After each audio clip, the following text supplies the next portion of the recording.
ঘুমটা মুরব্বী রে মাথার জন্মটা দিয়ে দিব না মদ খায়া নামাজ মদ খেলে উজু ভাঙেনি আরে মদ খেলে না পাক হয়নি মদ খেলে না পাক হয় না তবে মদ খায়া যদি নেশা না হয় তাহলে নামাজে দাঁড়াইতে পারবে। মদ পান করলে আপনি কি করছেন? নাপাক হবে কি? মদ খাওয়া কি মদ পান করার সাথে নাপাক হওয়া মদ পান করার ফলে যদি তার ভিতরে নেশা তৈরি হয় তাহলে সেক্ষেত্রে অবশ্যই তার ওযু ভঙ্গ হবে এবং তাকে ওযু করে নামাজ পড়তে হবে। আর যদি নেশা তৈরি না হয় তাহলে তিনি মুখ ধুয়ে মদের অপবিত্রতা পরিষ্কার করে তারপর তিনি নামাজ পড়লে নামাজ হয়ে যাবে, অর্থাৎ এই ক্ষেত্রে ওযু তার ভঙ্গ হয়ে যাবে না। নাপাক কোনো হারাম ভক্ষণ করলে মানুষ নাপাক হয়ে যায় না, নাপাক হওয়ার সুনির্দিষ্ট কারণ আছে।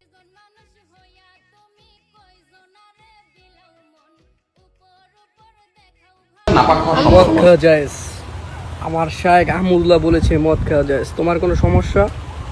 আমরা তো শুনেছি মদ খাওয়া না যায়। তুমি বেশি বোঝো। আমার শায়েখ বলেছে জায়েজ। জায়েজ মানে জায়েজ, এটা হালাল। এটা খেলে কোনো সমস্যা নেই, নামাজ হবে, সব হবে। তাহলে কি আমরা কি ভুল দেখেছি? হ্যাঁ অবশ্যই, আমার শায়েখের কথা সঠিক। শায়েখ ইজ রাইট। শায়েখ আহমদুল্লাহ যেটা বলবো আমি সেটাই। দোষ হলে আহমদুল্লাহ হবে, আমার কোনো দোষ নেই। আমি মদ খেতে বলছি, আমি মদ খাচ্ছি। শায়েখ আহমদুল্লাহর মতো আলেম দেশে দরকার। আমি গোলাম রব্বানী না থাকলে সমস্যা নাই, কিন্তু শায়েখ আহমদুল্লাহ হুজুরের মতো হাজার হাজার আলেমের বাংলাদেশে প্রয়োজন আছে না নাই?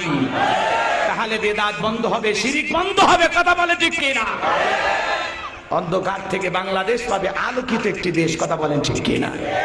এই জন্য তাহিরি ভাইকে বলবো, এভাবে ধমক দিন না, আলটিমেটাম দিন না। নিজের সংশোধনের জন্য কাজ করেন, নিজেকে পরিবর্তন করার জন্য কাজ করেন। কথা বলেন ঠিক কিনা? ওই শায়েখরে ঘুমটা মুরব্বী রে মাথার জন্মটা দিয়ে দিব না মদ খায়া নামাজ মদ খেলে উজু ভাঙেনি আরে মদ খেলে না পাক হয়নি মদ খেলে না পাক হয় না তবে মদ খায়া যদি নেশা না হয় তাহলে নামাজে দাঁড়াইতে পারবে।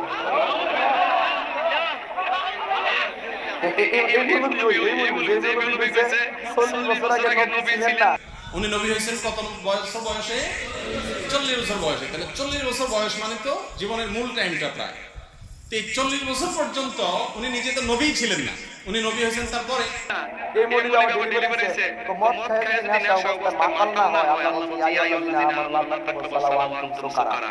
এই মানদণ্ড তোমরা নামাজের কাছে যাও না, নেশাগ্রস্ত অবস্থা আল্লাহ বলেন নেশাগ্রস্ত যাও না। তাহলে মদ খেলে যদি নেশা না হয় তাহলে যেতে পারবো। অথচ হাদিসের মধ্যে তো আছে মদ খাওয়ার পরে কতক্ষণ পর্যন্ত মানে তার উপরে শরীয়তের হুকুমটা কি এটা কিন্তু আছে 40 দিন পর্যন্ত তার উপরে শরীয়তের কঠিন এক হুকুম আছে না নাই?